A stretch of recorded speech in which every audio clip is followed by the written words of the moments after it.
요한계시록에 관한 설교를 지금 5번째 지금 하고 있습니다. 요한계시록 중에 그동안 이제 가장 난해한 부분이고 또 잘못 해석하는 많은 부분 중에 가장 대표적인 부분을 골라서 지금 말씀을 나누고 있습니다. 이 부분들만 우리가 잘 이해하고 정돈을 하시게 되면 신천지나 다른 이단 사설들이 요한계시록을 전혀 허무맹랑하게 자의적으로 해석하는 그런 주장들에 대해서 여러분들이 잘 대처하실 수 있을 것으로 확신합니다. 모르기 때문에 당하는 거거든요. 한국교회 교인들이 요한계시록을 최소한 한 번만 제대로 잘 이해해도 신천지 같은 이런 이단들은 전혀 힘을 쓰지 못합니다. 오늘의 본문은 17장부터 이어지는 내용을 우리가 이해를 해야 되는데요. 지난번 설교에서도 말씀드렸습니다만 27장부터 20장까지는 16장 12절부터 20절에 있는 내용을 다시 한번 자세하게 더 구현해서 설명해 주는 그런 내용입니다.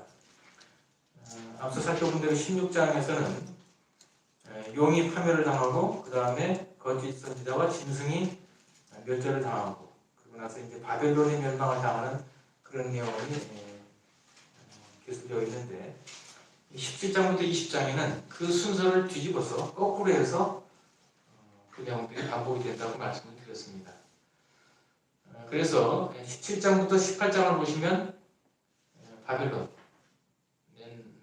16장에서는 맨 마지막에 있던 바벨론의 멸망에 관한 내용이 나오고 오늘 본문 앞에 있는 19장에서는 짐승과 거짓 선지자가 잡혀서 죽음에 던져지는 그런 심판이 소개되고 있습니다. 그리고 나서 오늘 보면 20장에서 최종적으로 사탄을 상징하는 용이 하나님의 저주와 심판 속에서 완전히 소멸되고 파멸을 당하는 내용을 다룹니다.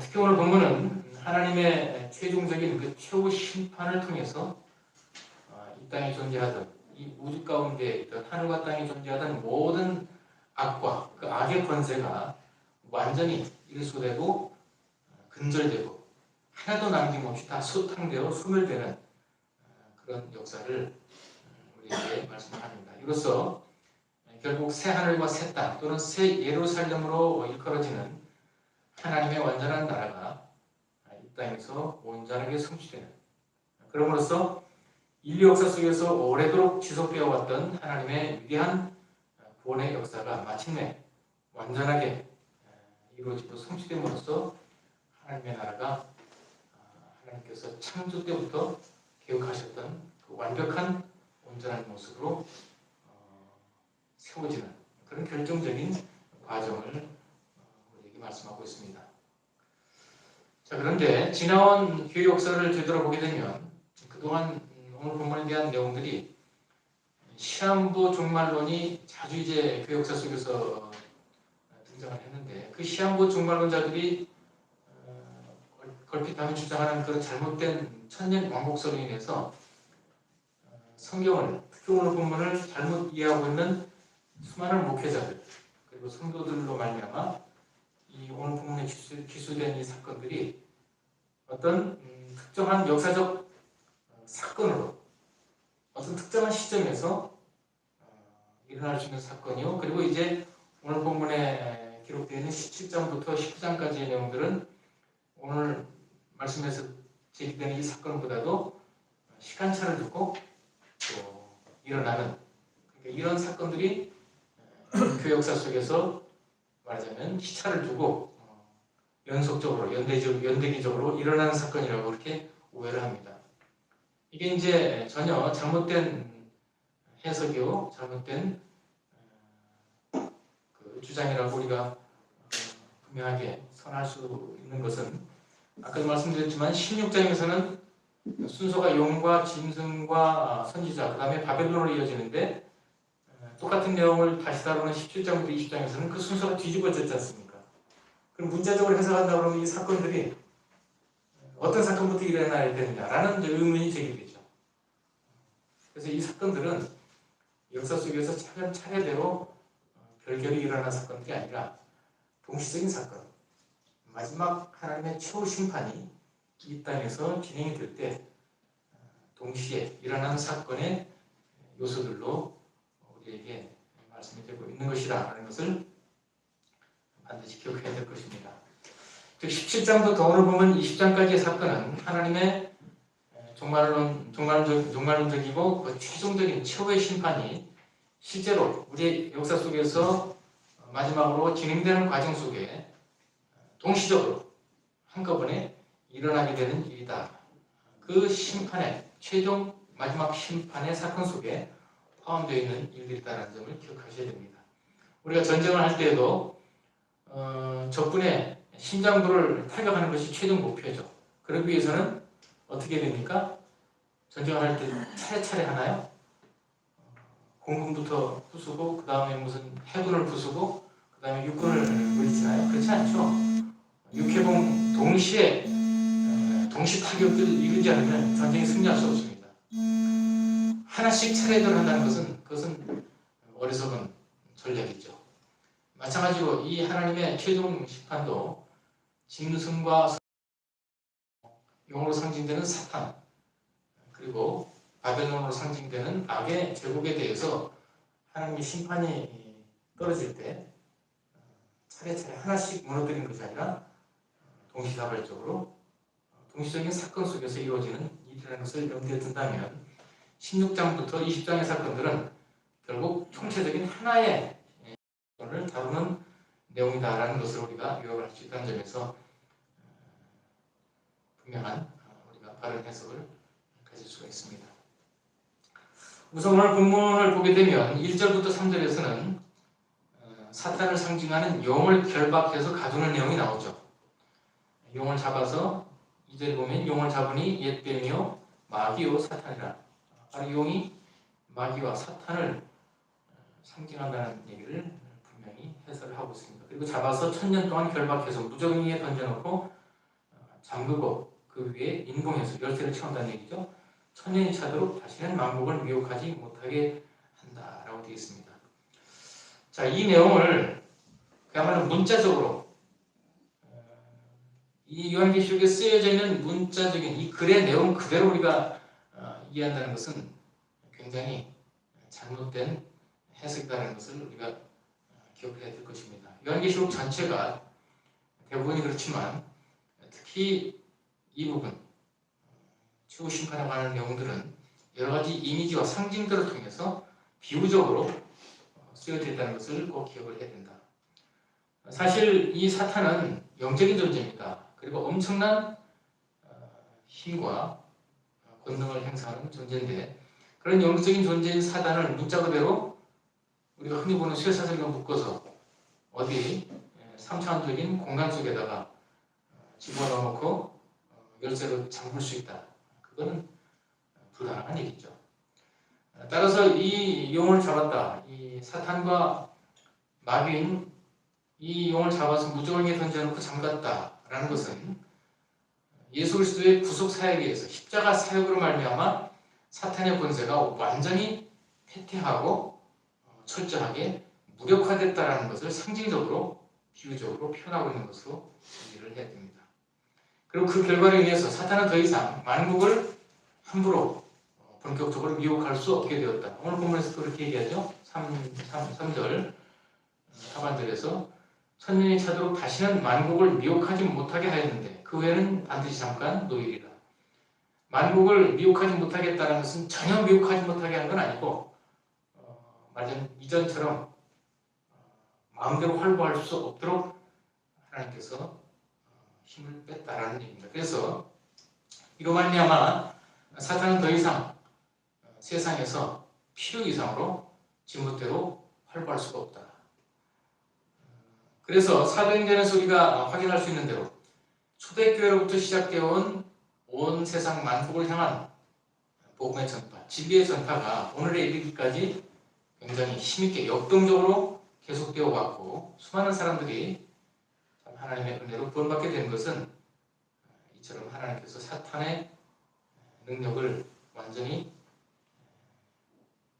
누리셔서 그를 무력하겠고, 그래서 사탄의 속이고 기만하는 능력이 아주 철저하게 통제되고 제한된 결과다라고 할 수 있는 것이죠. 자, 그런데 이처럼 무적행에 결박당했던 사탄은 오늘 본문인 7절과 10절에서 말씀하고 있는 대로 천년의 기간이 찼을 때, 천년 동안은 이제 무적행이 가두어 둔다고 되어 있는데, 천년의 기간이 다 찼을 때 하나님의 그 최종적인 마지막 진노의 심판을 받아서 완벽하게 이제 소멸되고 진멸당하기 위해서 마지막 종말 전쟁에 투입되는 그런 목적으로 잠깐 놓이게 된다라는 말씀이 우리에게 소개되고 있습니다. 3절 끝에 있죠. 그 후에는 반드시 잠깐 놓이리라. 자, 이로 인해서 종말이 가까워지면, 그야말로 하나님의 최후의 심판이 가까워지면 가까워질수록 이 세상 역사 속에서 교회와 성도들은 훨씬 더 어려운 상황을 만날 수 있다. 더 큰 극심한 핍박과 환난을 당할 뿐 아니라 또 무기력하게 죽임을 당하는, 순교를 당하는 그런 시련이 가중됨으로써 누가 보아도 세상의 그 막강한 압도적인 세력들 앞에서 교회가 철저하게 그야말로 힘을 못 쓰고 패배를 당하는 듯한 초라한 모습으로 보일 수도 있다는 것이죠. 하지만 오늘 본문이 그려주고 있는 전체적인 그림은 교회가 비록 종말에 갈수록 외적으로는 점점 더 무기력해지는 것 같고 짓밟히는 것 같고 세상 세력에 의해서 끊임없이 휘둘리는 것 같은 저항할 수 없는 그런 핍박과 박해 그리고 순교를 당하는 모습인 것은 사실이지만, 그러나 하나님의 시각으로 봤을 때는, 영적인 면에서 봤을 때는 하나님을 예배하는 공동체로서의 교회는, 그리고 그 교회의 지체가 된 성도들은 하나님의 택하심을 받은 자들로서 하나님의 제사장 나라로 부름받은 존재들로서 여전히 하나님의 가장 강력한 보호와 돌보심 가운데에 놓여 있다. 외적인 무력한 모습, 무기력한 모습, 외적인 초라한 모습에도 불구하고 내적으로는 갈수록 더 하나님의 강력한 보호와 돌보심과 인도 속에서 오히려 겉으로만 설치는 그 사탄의 권세를 완벽하게 누르고 제압하는 과정 속에서 예수 그리스도 안에서 오히려 온 세상을 다스리는 하늘의 권세를 대항하는, 하늘의 통치를 대항하는 참으로 권능의 사자들로 교회가 서 있고, 또 교회의 지체가 된 저와 여러분이 신자의 인생을 살아낸 것이다라는 것이죠. 이와 관련해서 오늘 본문 4절부터 6절에서는 하늘에 속한 무리들이 등장합니다. 4절부터 6절 보시면, 또 내가 보니 거기에 앉은 자들이 있어 심판하는 권세를 받았더라. 또 내가 보니 예수를 증언함과 하나님의 말씀 때문에 목배임을 당한 자들의 영혼들과 또 짐승과 그의 우상에 경배하지 아니하고 그들의 이마와 손에 그의 표를 받지 아니한 자들이 살아서 그리스도와 더불어 1000년 동안 왕노릇하니 그 나머지 죽은 자들은 그 1000년이 차기까지 살지 못하더라. 이는 첫째 부활이라. 이 첫째 부활에 참여하는 자들은 복이 있고 거룩하도다. 둘째 사망이 그들을 다스리는 권세가 없고 도리어 그들이 하나님과 그리스도의 제사장이 되어 1000년 동안 그리스도와 더불어 왕노릇하리라. 결국 하늘에 속한 무리들이 이제 등장하게 되는데, 이들은 어떤 특정한 시대에 특정한 집단만을 일컫는 것이 아니고 시대와 역사를 초월해서 또 모든 장소와 공간을 초월해서 모든 시대 모든 장소를 통틀어서 존재하는 성도들의 무리, 즉 우주적인 보편적인 교회, 이 땅에 천지창조가 시작된 때부터 주님이 다시 오시는 종말에 이르기까지 하나님의 백성으로 부름받은 모든 주님의 성도들로 구성된 보편교회, 우주적 교회를 통칭해서 하늘에 속한 무리들로 이렇게 규정하고 있다는 것이고, 이들은 그야말로 이 땅에 거하는 자들과는 완전하게 대조되는 사람들이다라는 것입니다. 하늘에 속한 무리들로서의 성도들의 공동체와 또 이 땅에 거하는 자들인 참 사탄의 추종자들, 이 대조가 요한계시록에서는 계속 여러 가지 표현으로 일컬어지고 있지만 똑같은 대조의 내용들이 계속 이어지고 일관성 있게 이어지고 있음을 보게 됩니다. 그리고 이렇게 이 땅에 거하는 자들과는 완전히 대조가 되는 하늘에 속한 무리들, 곧 그리스도 안에서 구원을 받고 영원한 생명을 누리고 있는 이 성도들은 그야말로 하나님과 그리스도의 제사장이 되어서 1000년 동안 그리스도와 함께 왕노릇 하게 된다라는 것이죠. 6절에 나와 있는 내용입니다. 그래서 이것을 이제 1000년 왕국이다 라고 우리가 이제 일컫는 그런 내용이 됩니다. 1000년 동안 왕노릇하는 1000년 왕국, 이것을 많은 우리 신학자들과 목사들과 성도들이 이것도 문자적으로 오해를 해가지고 계속 여러 가지 많은 그 안 밖의 문제들을 일으켜왔습니다. 그러나 이 1000년 왕국은 이 시한부 중국말론자들이 주로 주장하는 것처럼 어떤 역사의 그 마지막 시대에 특정한 시간 속에만 한정된 어떤 특별한 사건, 특별한 실체 하나로만 이해해서는 안 된다는 것이죠. 이 1000년 동안 왕노릇하는 1000년 왕국은 사실은 지금 살아있는 성도들과 또 앞으로 주님 오시는 날까지 살아있을 성도들은 물론이고 과거에 이미 죽은 모든 성도들을 포함하는 교회 역사 속에서 과거와 현재와 미래 전 역사를 통틀어서 진행이 되고 있는 그야말로 우주적인 보편교회 안에서 지나온 교회 역사 2000년 동안 내내 계속 진행되고 있는 그런 하나님 나라의 일이다라는 것을 기억을 해야 됩니다. 어느 특정한 기간에 1000년이 아니라 이 1000년이라는 것은 완전수, 1000이라는 완전수를 포함한 하나님의 심판의 기간을 의미한다라는 것이죠. 특히 5장, 요한계시록 5장 9절부터 10절을 보시면 이에 대한 이해를 좀 도울 수 있는 내용이 나오는데요.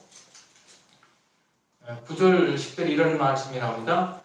그들이 새 노래를 불러 이르되 두루마리를 가지시고 그 인봉을 떼기에 합당하시도다. 일찍이 죽임을 당하사 각 족속과 방언과 백성과 나라 가운데서 사람들을 피로 사서 하나님께 드리시고 그들로 우리 하나님 앞에서 나라와 제사장을 삼으셨으니 그들이 이 땅에서 왕노릇하리로다. 자, 예수님의 십자가 사역, 예수님의 십자가 대속 사역을 통해서 구원받은 바로 그 성도들을 하나님 앞에 드린다. 당신의 피로 사서 하나님께 드리셨는데 이 그리스도의 피로 구원받은 자들이 하나님 앞에서 하나님의 나라와 제사장으로 세우심을 받아 왕노릇한다. 땅에서 왕노릇한다. 이게 바로 이제 천년왕국에 대한 내용을 미리 기술한 내용으로 이해를 할 수가 있습니다. 그렇다면 결국 천년왕국의 시작이 어디서부터 시작되는 거죠? 예수님의 십자가 사역을 통해서 구원받은 자들이 이제 나오면서부터 시작된다는 것이니까 천년왕국의 시작은 예수님의 십자가에서부터 시작된다. 예수님의 초림에서부터 이 땅에 성육신하신 하나님으로 오신 예수님의 그 존재와 삶으로부터 천년왕국은 시작되어 그분의 백성들이 이 땅에서 왕노릇하는 일이 주님의 십자가 사역에서부터 시발되고 있다는 것을 알 수 있습니다. 그리고 이 천년왕국의 마지막은 그 천년의 통치는 우리 주님께서 재림하시는 그 날 끝나게 된다라는 것이죠. 바로 그런 점에서 이 천년의 기간이라는 것은 사탄이 무적행에 갇혀있는 기간과 완벽하게 일치를 하게 됩니다. 앞에서 2절에 보면 사탄을 잡아서 천년 동안 결박한다. 천년을 결박했는데 그 천년 동안 하나님의 백성들이, 하나님의 자녀들이 그리스도와 그의 제사장이 되어서 제사장나라가 되어서 천년 동안 그리스도와 더불어 왕노릇한다라는 이 천년 왕국 시대와 사탄이 무적행에 갇혀있는 시간과 일치가 된다는 측면에서 결국 사탄이 무적행에 갇혀있는 기간인 천년이라는 시간도 결국 예수님의 초림에서 재림사의 기간을 말한다.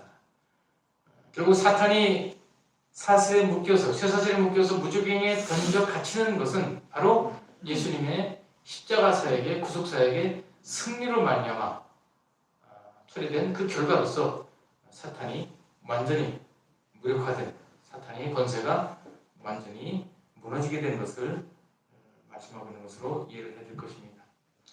물론 천년왕국에 대한 이해가 지금 말씀드린 것과는 좀 다르게 주장되는 내용들이 몇 가지가 있지만 그럼에도 불구하고 그 모든 견해에 있어서 완벽하게 일치되고 모든 사람들이 다 모든 신학자들 목사들이 동의하는 한 가지 공통된 사실이 있습니다. 그건 뭐냐면 이 천년왕국을 통해서 사탄과 그 쫄개들과 그의 권세가 마침내 완전히 십자가의 권능으로 패배를 당하고 무너지고 소멸할 것이다 라는 것이죠.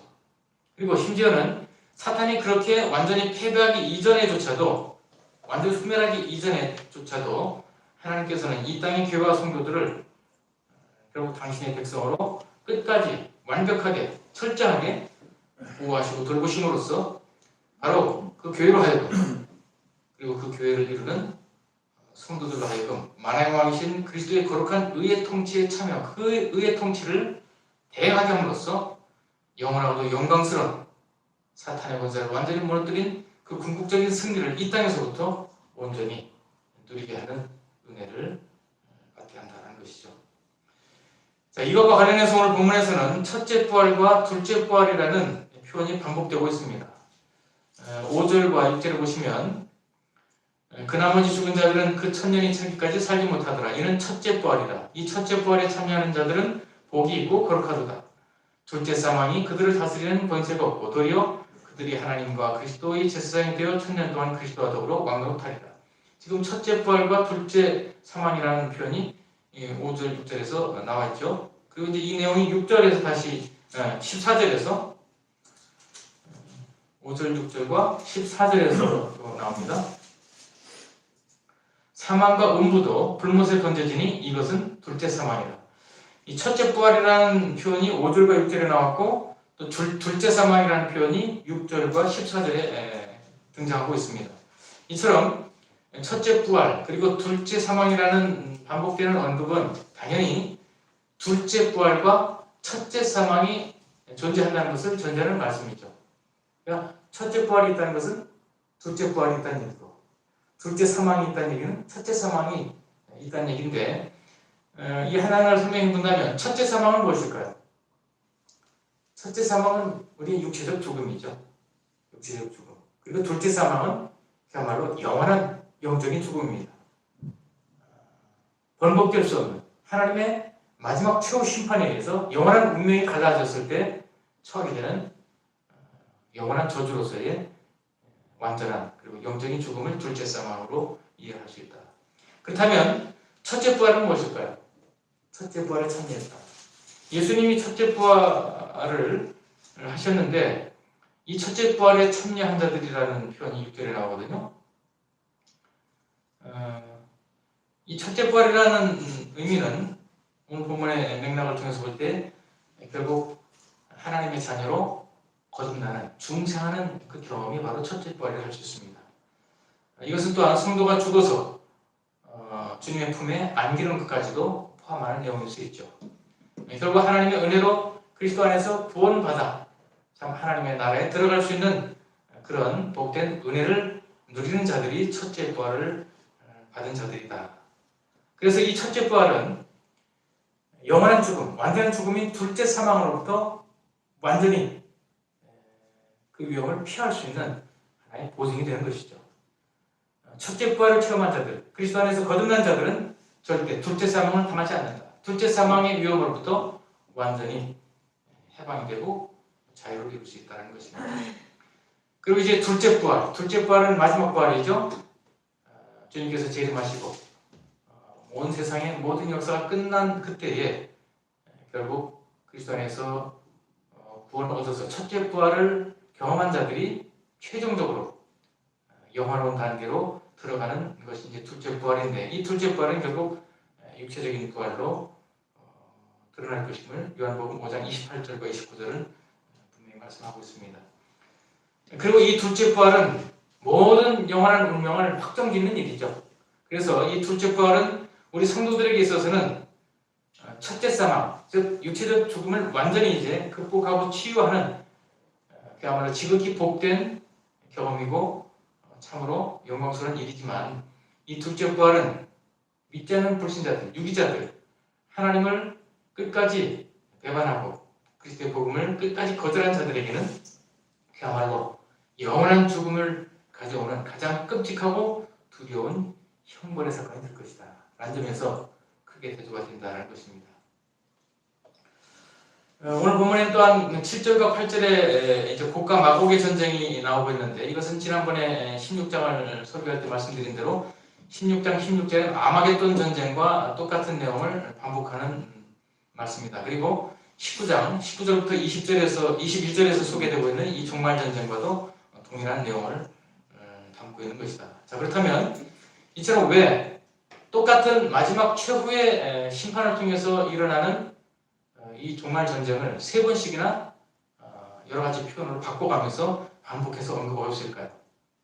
아마겟돈 전쟁이나 곡과 마곡의 전쟁이나 19장 19절 21절에 나오는 종말 전쟁은 다 똑같은 내용인데 왜 이 사탄의 권세가 파멸되는 동일한 전쟁 사건을 세 번씩이나 반복해서 다루고 있는가? 그것은 하나님께서 얼마나 철저하게 이 악과 그리고 그 권세, 사탄과 그의 권세를 정말 뿌리째 흔들림없이 완전히 근본적으로 참 1.1획도 남지 않을 만큼 이 악을 철저히 소멸하시고 그 악의 권세를 완벽하게 무너뜨려 없애실 것을 강조하는 그런 의미를 담고 있다는 것이죠. 악에 대한 철저하고도 완벽한 근절, 깨끗이 뿌리째 뽑아버리는 그 내용을 강조하는 내용이라는 것입니다. 마지막으로 오늘 보면 11절부터 15절의 내용은 소위 백보자 심판이라고 우리가 통상 알고 있는 하나님께서 예수 그리스도를 통해서 베푸시는 최후의 심판을 우리에게 설명하고 있습니다. 이 최후의 심판에 관한 내용은 당연히 끝까지 회개를 거절하고 복음을 배척하며 하나님을 대적했던 악인들에게는 결국 너무도 두려운 공포로 다가올 수밖에 없을 것이지만, 저와 여러분과 같이 하나님의 은혜로 그리스도 안에서 구원받은 성도들에게는 이 백보자 심판에 관한 11절부터 15절의 내용은 더없이 큰 확신과 소망의 근거가 되어야 된다. 특별히 이 땅에서 하나님의 백성다운 삶을 사느라 이 종말의 역사 속에서 점점 더 큰 심판과 세상으로부터의 유혹과 또 세상의 조롱과 비웃음과 온갖 핍박을 받을수록 이 백보자 심판에 관한 내용은 우리에게 더 강력한 소망의 근거가 될 수밖에 없다는 것이죠. 이 내용을 보면 12절과 13절에서 한 가지 표현이 반복되고 있습니다. 한번 보실까요? 12절과 13절을 보시면 뭐가 반복되고 있죠? 어떤 표현이 반복되고 있습니까? 또 내가 보니 죽은 자들이 큰 자나 작은 자나 그 보좌 앞에 서 있는데 책들이 펴있고 또 다른 책이 펴졌으니 곧 생명책이라. 죽은 자들이 자기 행위를 따라 책들에 기록된 대로 심판을 받으니 바다가 그 가운데서 죽은 자들을 내주고 또 사망과 음부도 그 가운데서 죽은 자들을 내주매 각 사람이 자기 행위대로 심판을 받고. 죽은 자들이라는 표현이 계속 반복됩니다. 12절에서 두 번 나오죠. 그리고 13절에서 또 두 번이 반복이 됩니다. 네 번 반복되는 이 죽은 자들이 누구를 가리킬까요? 일반적으로는 믿지 않는 불신자들이 여기에 해당한다고 대체로 이해를 합니다. 이 내용을 좀 우리가 더듬어 보면 여기에 이제 책이 두 번이 나옵니다. 어떤 책이 나오죠? 10절에 보시면 그 보좌 앞에 서 있는데 책들이 펴있다. 책들이 펴있다고 되어 있습니다. 그리고 또 다른 책이 펴졌다. 그리고 그것은 생명책이다. 그러니까 또 다른 책을 생명책이라고 한다면 생명책이 아닌 다른 책들이 있다는 거죠. 그리고 생명책이 아닌 이 다른 책들에 기록된 대로 심판을 받는다. 12절 마지막 부분이죠. 죽은 자들이 자기 행위를 따라 책들에 기록된 대로 심판을 받으니, 이건 생명책이 아닙니다. 앞에 펴져 있는 첫 번째 그 책들에 기록된 대로. 생명책은 단수고 이 책들은 복수입니다. 이 책들은 결국 행위록이죠. 행위를 담고 있는 책들입니다. 쉽게 얘기해서 생명책, 한 권으로 되어 있는 생명책은 구원받은 자들의 이름이 들어있는 책이고, 그것이 아닌 그냥 책들은 모든 사람들의 행위가 기록되어 있는 그 행위대로 심판을 받기 위해서 하나님께서 마련해 두신 책들이다. 그래서 이것을 소위 행위록이다, 행위록이라고 이렇게 말씀을 하는데, 이 행위록에 담겨 있는 내용들을 따라서 이제 심판을 받는다고 되어 있는데, 죽은 자들을 불신자들로만 생각을 한다면 그야말로 심판이죠. 그 내용들의 심판을 받으니까. 그러나 이 죽은 자들이 반드시 믿지 않는 자들, 불신자들만 가르친다고 보기 어렵습니다. 왜냐하면 요한복음 5장 28절, 29절을 보시게 되면 심판의 부활과 생명의 부활이 있다고 말씀했거든요. 부활이 있는데 모든 자들이 다 부활한다. 믿는 자들은, 구원받은 자들은 생명의 부활로 나가고 믿지 않는 자들은 사망의 죽음의 부활로. 한번 보실까요? 요한복음 5장을 보겠습니다. 요한복음 5장.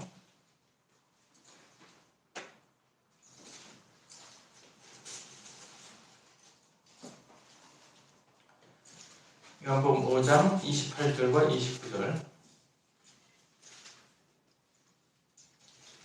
이를 놀랍게 여기지 말라. 무덤 속에 있는 자가 다 그의 음성을 들을 때 보라니 선한 일을 향한 자는 생명의 부활로, 악한 일을 향한 자는 심판의 부활로 나온다.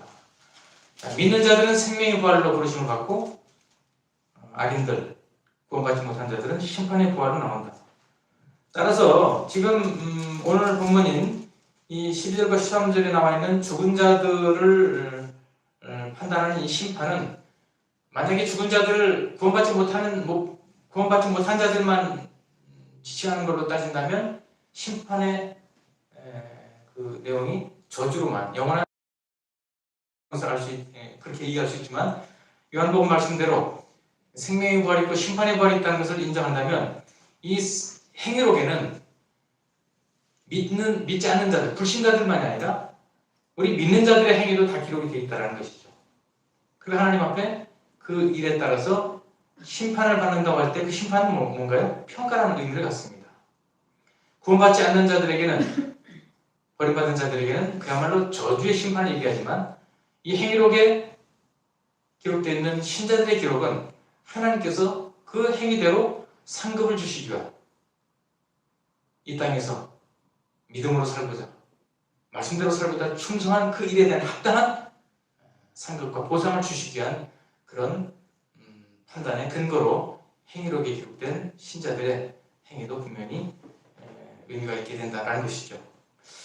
그래서 이 심판의 부활과 사망의 부활이 있다는 것, 그래서 모든 자가 부활해서 하나님의 심판을 받는다, 판단을 받는다라는 것을 같은 이제 사도 요한이 요한복음도 쓴 거 아니겠습니까? 같은 사람이 쓴 내용이니까 그런 맥락에서 보면 오늘 본문에 나오는 이 행위록에 따른 심판은 단지 믿지 않는 자들, 불신자들에 대한 심판만 얘기한 것이 아니라 믿는 자들에 대한 하나님의 긍정적 의미에서의 선한 일에 대한 평가까지도 담고 있는 그런 내용으로 이해를 해야 될 것입니다. 결국 최후의 심판이라는 것은 책들에 기록되어 있는 행위대로, 즉 행위록에 있는 내용대로 이루어지는데, 이 행위록에 불신자들의 행위가 기록되어서 심판을 받는다는 것은 그들의 심판의 내용 자체가 똑같지 않다는 거죠. 어떻게 보면 악인들 중에서도 그야말로 더 악한 자들은 더 심판에 중한 응징을 받게 될 것이다. 그래서 지옥에도 아랫목, 윗목이 있다라는 그런 우스갯소리가 있는 것이죠. 그렇지 않습니까? 이 세상에 살다가 그야말로 믿지 않지만 굉장히 우리 믿는 자들보다도 더 선한 삶을 사는 사람들이 있을 겁니다. 유대도덕적으로는. 그런 사람들하고 뭐 수십 명을 연쇄살인한 그런 흉악범들하고 지옥에 가서 똑같은 자리에 앉아있다 그러면 그건 불공평한 것이죠. 지옥의 형벌이라도 정도의 차이가 없고 질의 차이가 있을 수밖에 없다는 내용이 바로 이 행위록에 따른 심판의 내용이 바로 그것을 암시해두고 있다는 것이죠. 결국 우리 구원받은 자들은 당연히 생명책에 기록된 대로 영원한 생명을 얻고 천국 백성으로서의 기쁨과 참 영원한 하늘잔치에 참여하는 것은 당연하지만, 그러나 그것도 어떻게 보면 상대적인 비교가 될 것은 아니지만 정말 하나님 앞에서 더욱 진실하고 충성된 종들에게는 그만한 상급을 더 주신다는 차원에서 이 행위록의 존재는 그만큼 우리가 믿더라도 더욱 진실하게, 더욱 충성되게 믿을 것을 우리에게 참 격려하고 고무시키는 매우 중요한 말씀이라고 생각됩니다. 이 전체적인 내용을 통해서 분명해지는 사실 한 가지, 사실 이것은 요한계시록 전체가 우리에게 주고자 하는 하나의 메시지죠. 그건 뭡니까? 교회는, 그리고 교회에 지체된 성도는 결코 승리한다는 것입니다. 결코 실패하지 않는다. 하나님의 은혜로 그리스도 안에서 구원받은 자들은 하나님이 절대로 잃어버리시지 않는다. 끝까지 책임지신다. 어떤 고난과 시련 속에서도, 어떤 재앙 속에서도 영원한 생명을 누리도록, 영원한 승리를 그리스도 안에서 이 땅에서부터 누리도록 하나님은 우리를 지켜주신다. 그 내용이 오늘의 본문이요, 요한계시록에 면면이 흐르는 중요한 주제가 되죠. 더불어서 반면에 모든 악에 대해서는, 사탄을 비롯한 모든 악한 세력과 그 권세들은 결국 하나님의 엄중한 심판으로 깨끗이 철저히 격퇴될 것이다. 무너지게 될 것이다. 근절될 것이다. 하나님께서 이 세상의 모든 악을 언젠가는 완전히 일수하여 없애버리시는 그날이 반드시 온다.